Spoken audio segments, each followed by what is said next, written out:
E aloha no kākou e no hoa ho'olohe o nei leo hea hea. E kona aku nei a o kou pākahi e pili mai. Ma o ka olelo aloha o ka aina, I ka hana ho'ona nea me ka puni lea kākou, o ia hoi ke kuka kamailio ana me ka poe kupuna o ka aina, I ka ho'olohe ana I na mo'olelo na mele a me na mana o la kou. I awana like ia mai ma ka olelo makuahine o Hawai'i nei. E ia la au o Puakea a makaukau au e ho'olohe. Aloha wau ke iau Hauʻoli. Aloha no wau no ke a Tuti. Wa makaukau kākou. Makaukau. Ia la. Nuku mea he wahi papahana ke ia ahi. I ho'opa'a e ia ma Moloka'i. Awa ho'omaka ia I ke la puli aku nei. Ia manawa ma mua iho. E ho'omau ia ana I ke ia manawa. Me nā poe kupuna o Moloka'i o ia hoi o Lani Kapuni, Alice Aiwohi, Clara Ku, a me Minerva Keawe. He poe hoa mai ka I ke no mako e kolo o Ka Leo Hawaiʻi nei. A mana o lana mako e ho'ona nea pū ana o kou pākahi ka ho'olahe ana I ala kou. E ala ke la wahi lipine I ho'opa'a e ia na o kou. Tita, you like coffee, Tita? No. Ke hea ai Auntie Clara, kope ho paha na? No. Wahi, o Auntie Minerva? I haven't done my leg too much. Ina kope a, here ha'alulu paha o nei. Yeah, nui loko kope ha'alulu. Yeah. Vai hui. Ua, kai mea ea e paha, Auntie? Vai hui paha na? No. I'm alright. Make it. Hauʻoli Akaka. Okay. Ina wau make noi wau. Oh, mahalo. Waina homo, ea. Kahini. Ko ado ke la. Kahini nau ia o kou pākahi o kou pauloa. A pehea I a o ai ka olelo Hawai'i. A pehea I ho'o mau ai I ka olelo Hawai'i. Ea, he ninau nui ke la a hoi ana ka poe ho'olohe. Pehea o ai a o ai ka olelo Hawai'i. Makahana o ka hale pule hoi a mamuli o kau kāne, ea, e te... E ku kāne e lu oia palao Hawai'i wale no, I loko ka hale. Pera hoi e ho mamai. Ai. O wai kai no kau kāne e noa? John, Ana, Puako, Kema. Kema. John Kema. E te Minerva, pehea oi a oi ka olelo Hawai'i. Mamuli ka hānei ana? Mamuli o ko'u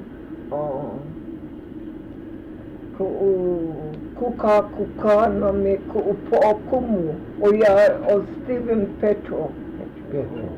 Ma kalua aha ke ia? Ma kilohana. Ma kilohana. I ko wa o pio hoi ke ia? Ko'u wa e kupuna hanana I ka hale kula o kilohana. Ena e ua a o paha oi I ka olelo I ko wa o pio. Ua olelo Hawai'i o ko makahale. Ko hana ke la olelo Hawai'i. Kula o kilohana. Ea. Ena e ko wa o pio. Ua olelo Hawai'i ko mau makua. Ai. I loko ka hale o ko I olelo Hawai'i. Lohe wau olelo Hawai'i oe. Ai. So pa'a ke la olelo I loko nei. Ka ho'olohe ana ina. Ko walili. Olelo au hele. Olelo ko mama hele ki. Ko kapaka. Kapaka. Kakini, sardine can, Oh, yeah. Ai ole Kupuna. Ahi e? Ahi, Kei a ahi. Ka kini ka makale li lo ke la ka kini nui e. Hiki ke o como ke duro me ka ahi lo ko lela e. Na lako. Yeah. Volo hele ki ka pa. Kapaka. Right.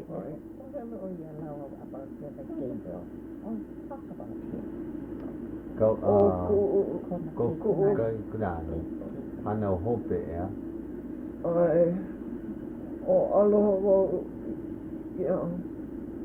He mea nui o ia no ke kula o kauna kakai, he kupuna o ia. Nā manawa a pau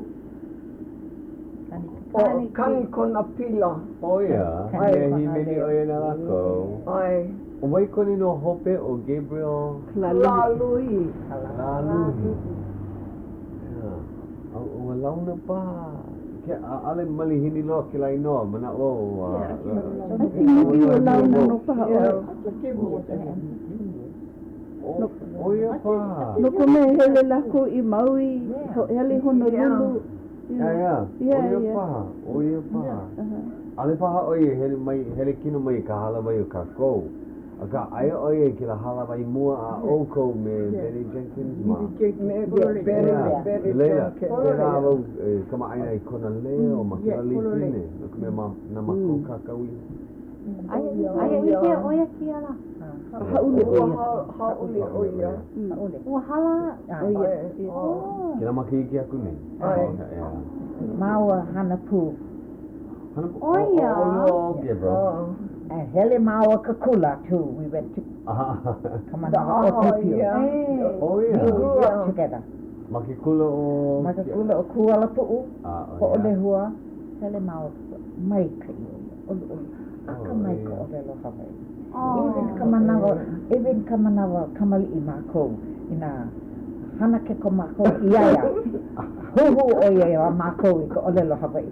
Oh yeah. Oh. Nuku mai mako. Nuku maka ole mako. He kula. Haule ke ia mai ole mai ke la ia mako. But olu. Kanaka olu. Olu oia ena e kuulohe. Hana keko oia e. No. Kuulohe pa ko. Kila manawa na keiki kane I Moloka'i nei. Ko lako ano ia mako more like ke kuhine. Sister. Oh yeah. Yes. We Ale hana ke because de nana pono ina mako I hana olelo ale mai kai ia lawa ia mako. Oh yeah. Anuku mai. And it Ake ano. was more keiku nane ne keiku hene de. Kamanawa ko mako ulu ana. Nui ki aloha. Even though you Hoa kulo hoi o. no, none of that. Ale hana ino ke kai. Ale. Au ko apa ke manava. Yes. Ke manava. O ko apa And now, doing mako, a hele mai e kahi mai and a little bit. Si kamanawa o pipiu, a hele mai o ko e kahi ko mako kua. No, Nema wau ia lao. Nui o lako noho me mako ma pumehana. Olelo wau. Apai. Kolele. Pela paha hiki mai ka wāpona. Oia pa. Ole pa hiki. O nai. Pika hano aweno. Hele no ka lau no. Look at that. Most sisters, you couldn't have it as a compassionate love. Ke ia mana kira po keiki e hapa ke kuli e hapa ka baba a alihiki ke pakele ina ho hene o ia lako a pono e noho pa a ho rohe a ho hene ho mai. It was so beautiful those days. Yeah. O lalo Hawai'i kira kai kunane o Gabriel. Oh, mai ka ipu moa kaka kona o lelo. Oh yeah. Oh yeah. Kala haluhi. Polo ho he ho kila mobli pine a o koma kila Hawaii. Nuku mea. Pela mo hele ai kama aina ya olu ka leo o ko ya. Kana mau mea. I know those other Mrs. Von Impolani. Ai wa he po e me a u kila Hawaii wal. Oh. Ai oia. Mea mai oia, o makau wau hele I ka lani no ka mea ua launa wau me na anela.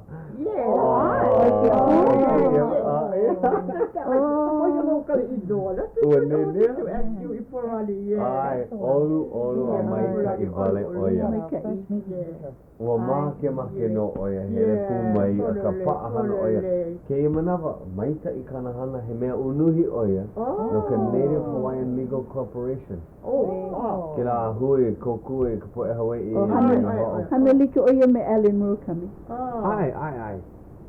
Ina he mea unuhi oia, he loi o paha o Alan Murakami. I mean, na hoa Lucas, kama aina o kau ia na hoa. Yeah, oia ko o hoa hele ki kula. Hele ki maua ki kula o lana Hawai'i. E Lucas no ka'aava hoi ka ohana, no ho pa'ama ka'aava. Ha'ule ka makua kāne ke I manawa, ola no ka makua hine, ma leila. A'ale ohana no Hawai'i Kudre, that line of family, no. Oia paha, aliwo ike. Kama aino ia ho'ali ku, aliwo ike na o. One of her nieces is a Lucas. A Lucas? O Lucas, yeah. O na hoa me eu oia. He loyo oia. Ai. Oia ka hoa hana I polani bon. So, e hauʻoli ana o Ipolani I ka o kou ninau ana mai pehea oia. Hali oe ko mako. Aula ko e ke lahiaia. Ua, hauʻoli loa. Ko maua ne e ana mai, noho maua ma ana I ho makau I ka hala vai. Ua puka aku. Hokai hola ma mua o ka hola I pa'a no ke ia hala vai. Anana ua hiki mua mai la wala o Auntie Clara, Auntie Lani. Ua he wau kai leo kupuna ma ke lawahi o pauhana in e a hele mau I waho ala. And o lelo aku wau kahi mea I alawa. A ho'o mana wau pu I wau o Auntie Clara kanana ana mai au. Nena mai oia. O wai na o. A bebe au. O wau Puakea o ke o Ipolani o olua paha ko mau hoa. Wahala vai. Awe hele mai ka po e balu e iwa paha o kou.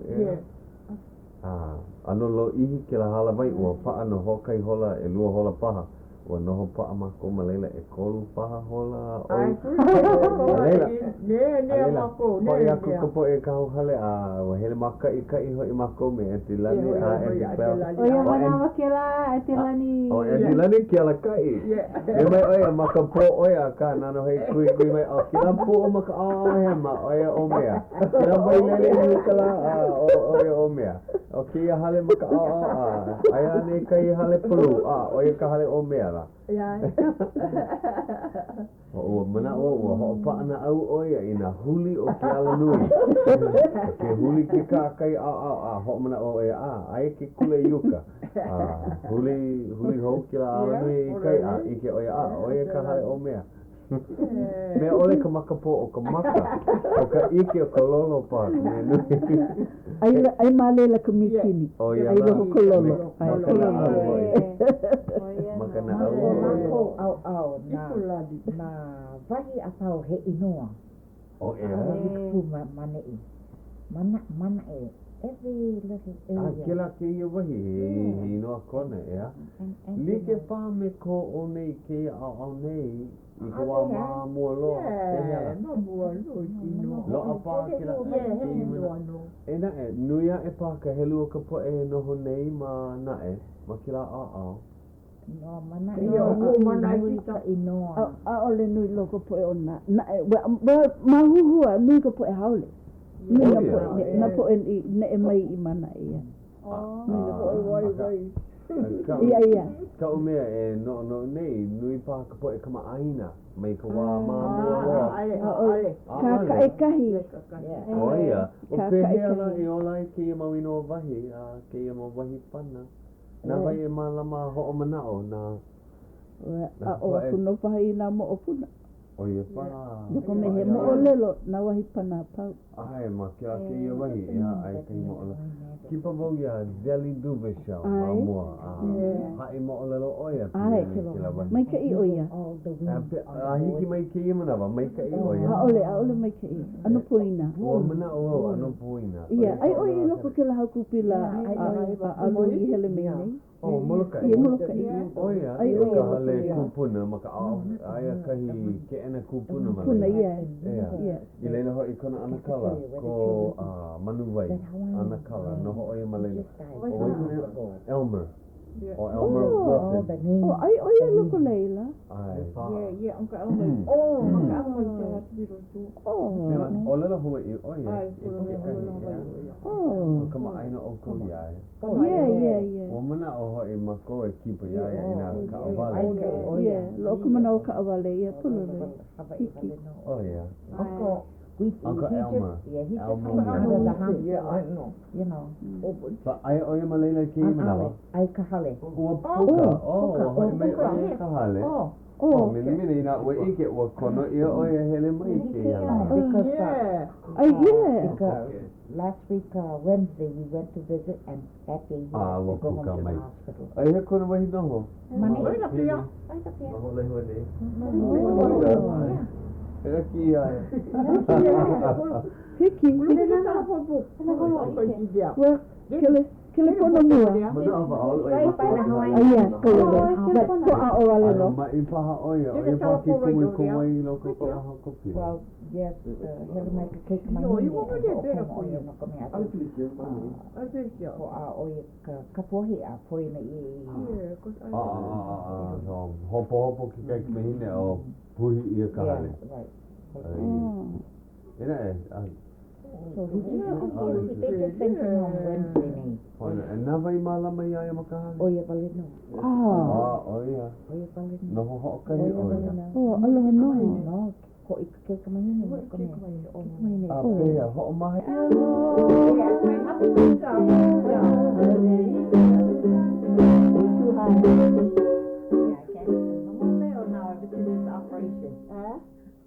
Ever since I've had this operation, I don't sing as well as I used to.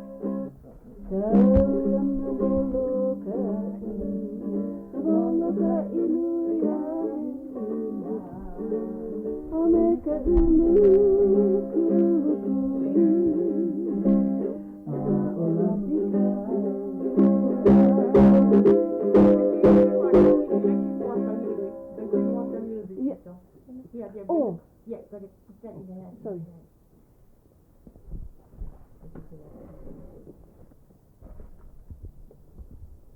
Sanborn, tu sens. No, mahalo. Lava. Yeah. No, me. Ia o kalama ula. Me kona ulu ni you. Aina kaulana. Ika ho'ola.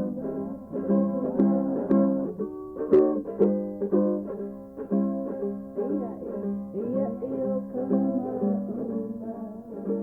Me kona ulu ni you. Aina kaulana. Ika ho'ola.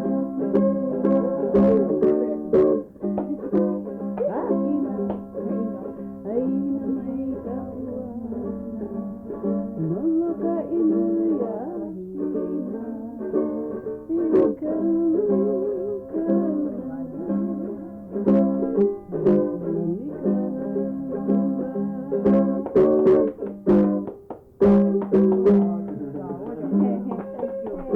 not every time I can sing. Yeah, I know that.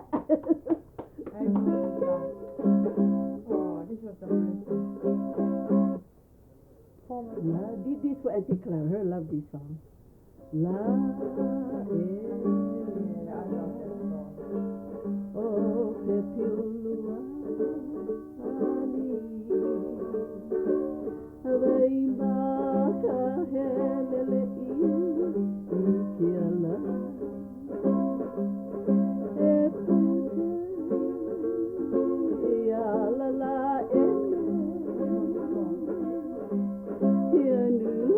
ma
Yeah, I love that song. I love that song.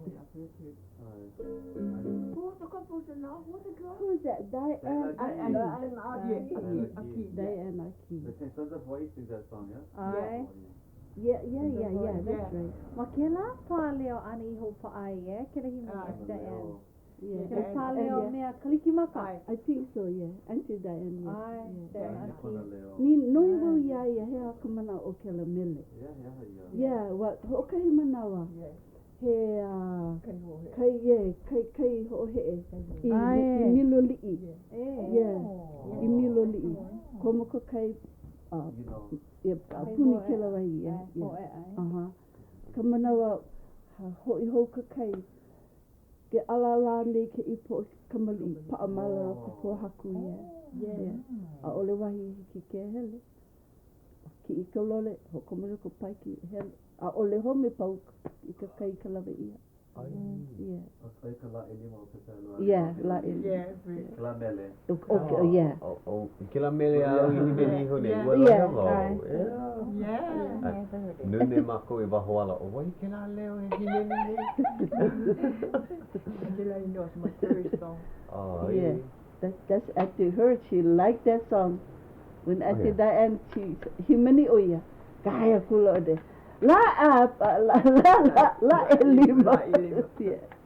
Yeah. Oia kamana o ke la. So ho maka ho. Yeah, ho maka ho la elima. Okay, manawa. He pune hele maule ke la no. Mama ke ohi meni ho. Hana ho, hana ho.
Ai, ke ho'olohe mai nei, ka papahana o Ka Leo Hawaiʻi, ho'opa'a ia ke ia ma Moloka'i, ke ho'olohe nei o kou I ka leo kupuna o ia mo kupuni.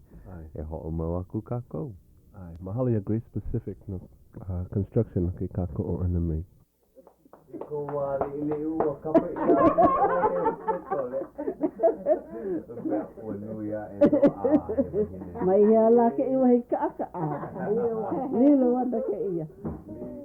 Lilo oi. Rai. Paliku. Ia, paliku. Ke la ana ke ma o kanipila o ia. Ia. O au ante Minerva ke kahi. Olu ai. Ole pilikia. Ale mako ine Ale pilikia, ale mako he poe a polopeka, mako he o pa'aleo ia ai ku ai ako ko pa'aleo. Olu mako ku mea loa.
Kamana o nui ke la mele, pili ane ke kaula ili.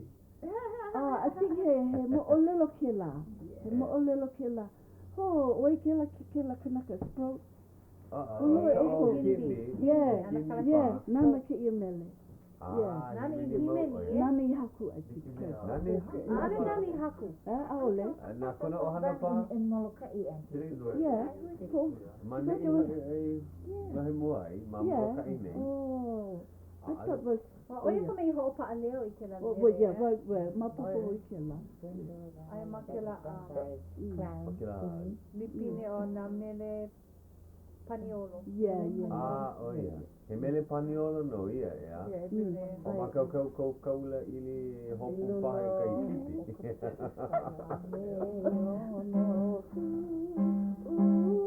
Oh, nice. Mai ka ike I mai.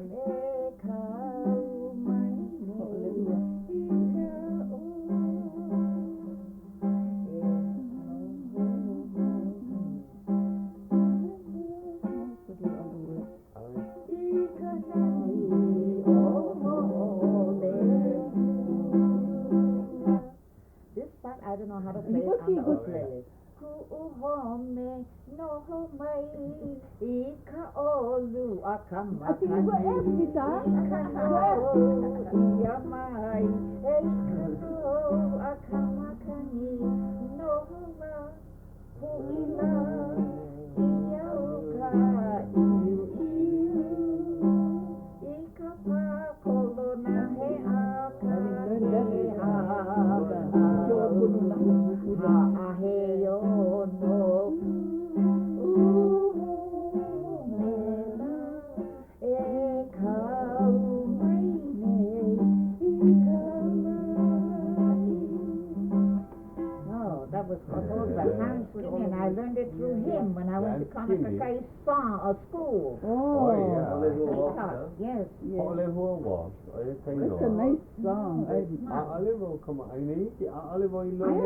I have the words. I have the words. Fernandez. Oh yeah. Yeah. Chico Fernandez. Oh, I only want you It know was composed by Clarence Kinney. He kuko no Moloka'i. He was our first Kupuna. Oh yeah. He taught us how to speak Hawaiian in Kaunakakai school. Oh yeah. He had a homestead down there in Kalama'ula, right next where, in fact, the Kanahele, Kei Kunane Malela, George Kahino lived there in that area, got that homestead. Kalama'ula. Kalama'ula. Oh yeah, ko ba yun no ne? yeah. Oh. From where Mauka. Oh yeah, kuna wahi Mauka. Clarence Kinney taught us Hawaiian language. Ame kila maume. And we just did, there were a couple songs. Mrs. Amok Sang used to sing this song. Oh, that family, they were really musical people. 1968. For a Manikela. Hawaii's to Kauai. I mean, Amok Sang, you're talking about Auntie Audrey's Ohana. Yeah. Oh, Pala. Yeah. Oh yeah. Because I mean, I was attending Kaunakakai school and he was teaching. And this is how we learned these songs from him. Oh yeah. He composed this song called Hawai'i. Yeah, it was very skinny, yeah. It's a nice song. It was in the one. I wish I knew we were going to sing. I would have brought the words. Ale mako I ike. Aka he ho'o ne a hoi ka himeni ana. Nui na mele no Moloka'i. Nui. Yeah. And mele. Mele nani. Nani. Ai, Oh. mele ho'o na nea. Beautiful. Ai, ke kahi. And of course, you know, like we could put many too, like Mrs. Composed Kalama'ula. Bush. Mrs. Bush. What was, I couldn't know, but you know, Hopikela. No, not Mashana. I saw when that sang, it was during when the Hanakahis were here, all during that period. Hanakahi.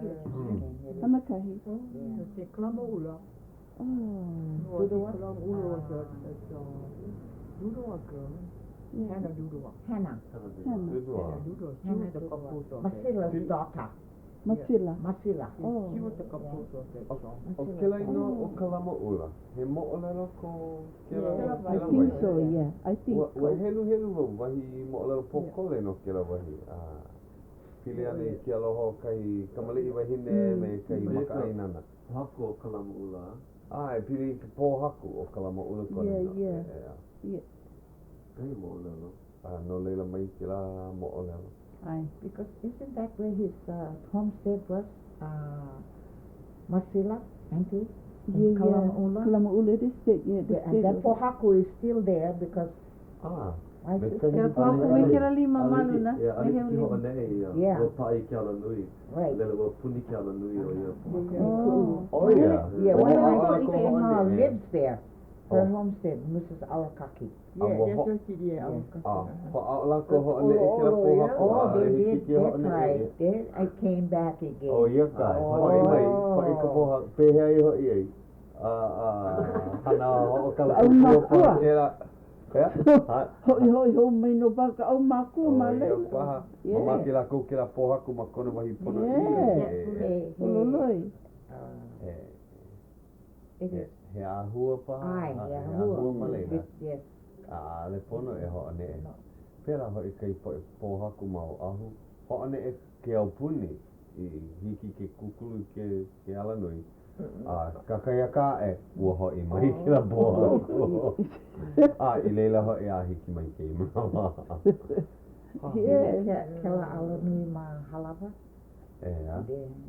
Kaliana o lako ma ka au o Oia koe aku I kau pene ke imanawa o lelo lako hele ma vaina o na mea elua Aia mahalava ma o ahu Aia kai hei au a me ka haleo papa Pili koke ka hei au Mea mai lako ua mana o mua lako va vahi vale Ke la mau vahi elua A ke imanawa ma muli o ka ulu au a Mana o lako e kukulu I ki ala loa ma vaina konu o na vahi elua Ea malama I kila mau wahi elua Ena e aiana kila mau wahi pāpo aku Malalo loa kila ala loa hou Klaiwa na ka a ala waiho na nā paha Oko na keiki ke ia vao Oko do ka manao e hiki a mākou ka po e Hawai'i E hele mua na ko mea nui ko oko ike And ka helo ana ka ia mau pepa hele mai he ike o ko'a ike ia ka he ike vai And oko ka mea e hele Naka po e o pio ka po e koi nei I ke ku o ko'a Kai kulana ku o ko'a no ka Hawaii He aka mana o kou kupuna no ke la ke kahi ano ku o ko'a no ka Hawaii E mea maikai he mea kupono E I pahu hopu He mea vai ko kako ko mako no o he mea what is it? Is it phone? Pono. Okay. And to get much more knowledge, how do you say? Ho'olui ka ike. Imina awa. I mean, oko ke ia manawa na keiki at your age. Yeah. It's your folks' era this time to really find out about what happened to them. Ni ka po e imi. Me ka oko kokua. Oh, yes. Yes. Ko mana o piliana no ke ia ku o ko ana ke o ka ko po e la lahu Hawai'i. Pono ka ko e imi I ke ku mamu. Oia hoi. Oia, ha'ali ka ko iaia. Pule ka ko na mea pau ka ko mamake nei. Pule a ole ho ina kupuna wai no. Pelo no na opio o ko no come o ko wala ke ala kai that's what I mean you folks are leaders this is your time na makua o kia maula o ko ai Keawe niki me ko mo ole ana mai ana ke ko wa kamali I wahana ia oe me ke la ano pule a o ia oe ma ke la ano e ala kakaiaka no pu ka ohana pule ahiahi a ho ku me ka pule Kia la na makua na keiki ko o mau makua a o mai vau mai ko o kupuna ka ane. Ko o mau kupuna. Ale na e vau ho o mau I ka hale me ka o mau keiki. Ai oia ke kahi pilikia. Na makua I kia mau la. O lalo a o meike I hoi Keawe. No le he nele hoi mako na makua o pio kia mau la I ko o ku ala ka I mai. Pai mai ka ko a stay with them the heavenly father paakiki no u kea paakiki no kome no ka awale wau mai ka ohana mai a ohe mea koku a pai mai ho mau kia loina o ke kahi pilikia ale wau he yaha e mihi nei maka pono no ho I o mau ke pili nele hoi ki kokua mai na kupuna o manao o kou kupuna ia ma kou ka malei nui o kou ka na awao nui ka na ke kahi mahele u kuloa ale nui ka aia o kou ka po e ua ola ua noho na makahiki e nui ma ke honua makua Ina You have the hiki, know-how. hiki a o We have the oku. information. Pololei. Yeah. You folks have the know-how. We have Ke the la haunui information. oia Mako ka ka mai. hiki, no oko ka ike. Oia ka hiki. But ina hiki, ke hoi hou oia oku, like me nā kupuna. O hana i kākone, mamu ka ala ana, hele keiki holo i ka maka. O hana mua. O e kai ka pilino o hana. Ai, no, yeah. Malela. I have only one child that really loves in Hawaiian language. A hoi hoi o. Aloha wau ia o ko. Ai Honolulu paha o ia. O e ki keiki a kaukane o Keawe. E no hele pākahi, hele no mea kona ala hele, hele no mea kāna ala hele. A ole hiki. Kau po e keiki a pau me ki la kāne o Keawe. And one kika mahini. Oh, She graduated with Michael Chun. oh, I mean Palani Vaughn. Right. No ke mea. Same class. Ai, o I Palani, kāna kāne o Palani. No ke mea mo pau i hone ka. O Sam Kapu. O ia. No ke mea wa pili lako, ki la puli aku nei malama ia ka aha aina. No ka po e I puka ki la When she was makaiki. supposed to come 19, what is she graduated? 64. Oh, yeah. 64. She graduated 64 with Palani Vaughn and all of it. Michael Chan. Lilo o Michael Chan I ke po o ki la ku. Same. Mai ke la kula no o ia. Ai, puka o ia mai ko mea mea. Yes. Makaiki ni ke me Palani. And he Me graduated with my daughter. She was number 2 in her class. Oi kei noa, kau ki? Diane Kema. Hele ako o mai chan I Amerika, hele ki kula lo ako na kauka, aha I mai oia lilo I po'o na kila ku. Oh. I think, Clara, ike vau he wahine e leu oi I na pono o kalahui, Lo he vau ua hele wawai oi ki la ala loa mea la. Nau I wala oia o. Na, puini o vai kai o lano mai, ko o puka ana I koinoa me mai oia. O hele o Clara Ku hele wawai oia hiki aku I kākai. Ke la manawa I mamake ke la hui e pani ke la loa. Oh yeah, I declare, Ai, So lo he wau he wahine e leu oi, I ka pono o kala hui o wei. He manawa. At the Clara. They're having a big convention. Yeah. Nā wali wali ka leo. Ka ana nā wali wali ka uhane. No, Puloloi. Yeah, I kai ka mau. Yeah. A ole. Hamau. Ah. When you grow older, you get very sensitive. Wakani e ka leo. Wakani e ka leo a lohe mau ia. Kila ano leo ala kai. Ina ike oi ka hewa hele a ho'oponopono. Ina ike oi ka himea hiki ai ke hana. Hana o. Puloloi. Yeah. Ina oku a oia oku iho. Ho mana o ke ku na mana o pau. Ina hiki oku. Ai maua nono o hiki no ia oku. Te lako pono e hai a te ma ko kaku haawina? Nā e vehe aku. Nā he mau haawina ka mako. Poi keiki o Ka Leo Hawaiʻi. Ina e mane iho e paana ma ke ili Nā upaha e vehe mai. Te oe ko kako hewa, ali ho o mana o iai e. Ai, pōrere. O e paha, he haawina ka mako pili ana I ke kaina ana. Ka hewa o ke kaina me ka ho oi o paha. Ai, yeah. Au kahi. No, ve mai pili ana ki la ki, ka ma. O oe ka haawina mua e. Yeah. Wa. Ma KCCN, ma kira ke ena le kio. Kapu kahi ke ena. Kapu. A he mea hele leila koe ka po e hana I ka la. O hana ma koe ka la pule I ki ahi. Ano nui ka po e hana ma leila I ki ahi a ka a ale hiki ala ko ke komo aku I ke ena. Kapu ke la. O lelo mako, he mau pono ka mako. Ka mea ho'opa a leo, na poka alipine, ki la ano mea. So mea mai ka po e luna o ka lekio o hiki ke waiho ia I loko ke la ke ena kapu. A alena e hiki a o kau ke komo I loko. Na mako e haawi a o e kahi lipine a kahi mea I ke la ke pule. So, okay, hiki hoi.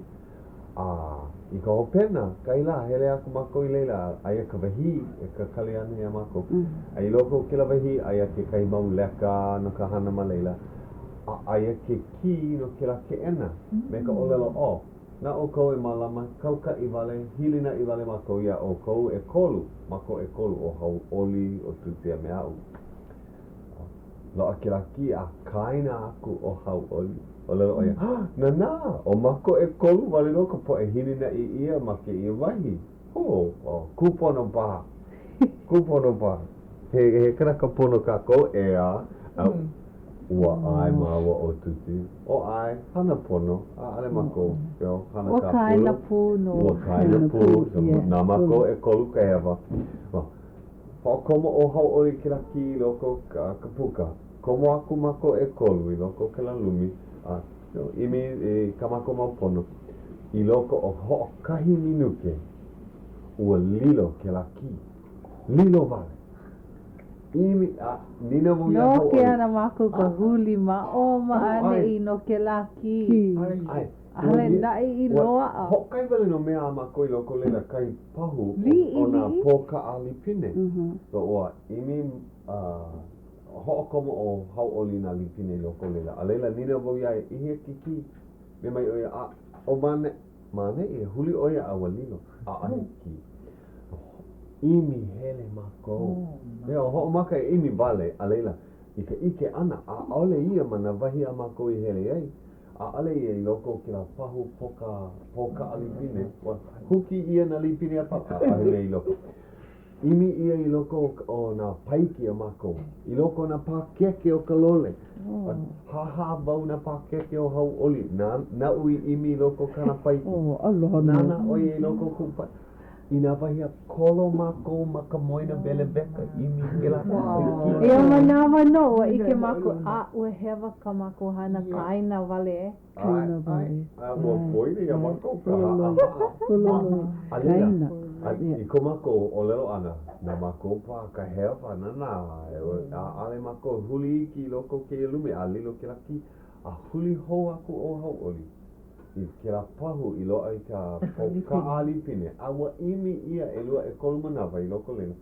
Aia ke ki ma luna pono, ma kahi maalahi e ike ei.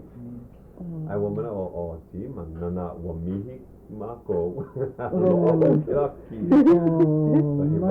He wahi, hoʻoholo mako, hoʻoholo like mako, he haʻawina ke ia, pono e hoʻomana o ka haʻaha. Nana, kolole, he haʻawina. Ali ao, ali loi ao mai, ka pō la puli hala I honi, ua hele hoi mako I ka papahana, hoʻokumu ka mako papahana o ke lahiahi. Ia manawa no, ho maka ho ke la kaina, maka leki o, ka lehu. E haia de ka lehu. O ai, hele ana mako apapo kakai aka nui I lanai, mai lanai mai lele mai Moloka'i. Ke la ahia hino I ko waku mao hoi ana I Kanahele. Ho pono hoi mao I ka pono no ka lawe ana mai ke mau mikini ho pa aleo. Mea ku oini. Ale hiki ke hana ke Ua hewa. O pa aleo. Ai hewa. I ka heha. Au moe ke la. Aloha no. A leila. Ua pono oia e kali ma Honolulu ki I nā pono. A hele lohi. Ua hele lohi wau I lana I ka poa kahini. O ka panina o ke I mo o leo. No ka mea a ale loa mako e kaino hawana. I nehi nei. Aia mako e kolu. Ua pau ka hoʻopa a leo. Ea me te am ka opu iki maa. Awa hele maka ika I mako e kolu. Hele I kaumala pau. Awa hele I pala vai. Ke la vai o na o lua hiva. Ai no I loko o pala vai. Ai leila loa ka ke ki I pohaku. Ua hele mako I leila. Maka ika I vale ho na nea vale mala na I ua ka a vale ki la mauhola. Ka hoe ana mai. Puka mai ke kahi o lelo kaina.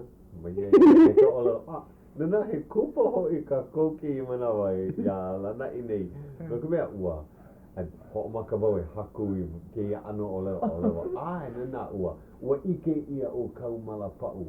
Ua ai ia ka ai ono o ke kamaaina o ke ia wahi aina nei ua haha ia na ki po haku o lua hiva ma pala vai haku wau ke la ano o lalona ni a ka he kaina ke a mea mai huli mai huli aku pawa nana aku nana mai a o lalo mai kaina o paha awane I ka komalana e kupo mauli ana ia manawa ano lohe ia kai kani ma waho aku o ke klaka klaiwa mako ke klaka o ko uhoa malana I ua paki I ke kaya o wena o ie ai no mako ma ke au nui lepo I loko palawai a paki I ke Nui no na ano hoa. ai nui tita kahi ano keiki po paki ki a ale lako he haumana mai kei a ale a apo I ka manawa mua e na e o keia ke kolu o ka haawina no leila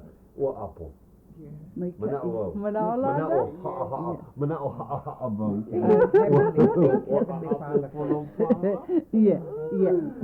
mai kai ke la haawina mai kai me kawi o lelo e o huli o mai mana o oi ko wala ka I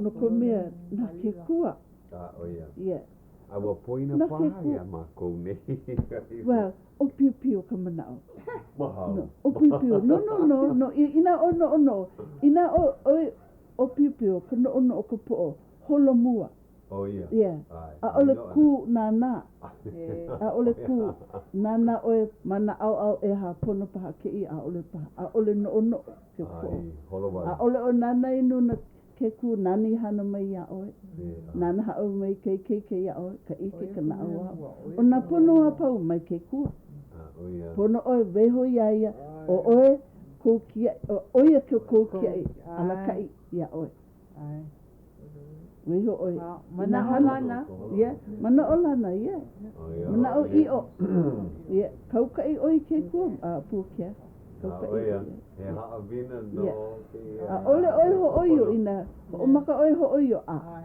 Hauʻoli Akaka Tuku mea oe ka mea piliki ia kaku o kou na o pio nui ka ho oio oe kukumu ale holo pono ka laku mau papahana a laku mamake nei a ole hiki ke pule nei na kupuna he ole mai na o pio ma o me ke mana hiki no ia mako ke ike luka I ini ia mako ma o me ante Clara na mana wa pau a ko mau wahi wala o ke kela pona wala o holo mau a o ye ke ano a mau wala o nei holo mua na o pio a ole laku kali holo vale kai manawa holo ai polo loi ka ole lo o ke ali I mua a ka no na a ka hai a ka hai ina o ku hele ki I ke la mele o kana I au puni ki I o ku ke la a no o ku ka ole lo na o ke ali ke la manawa pela hoi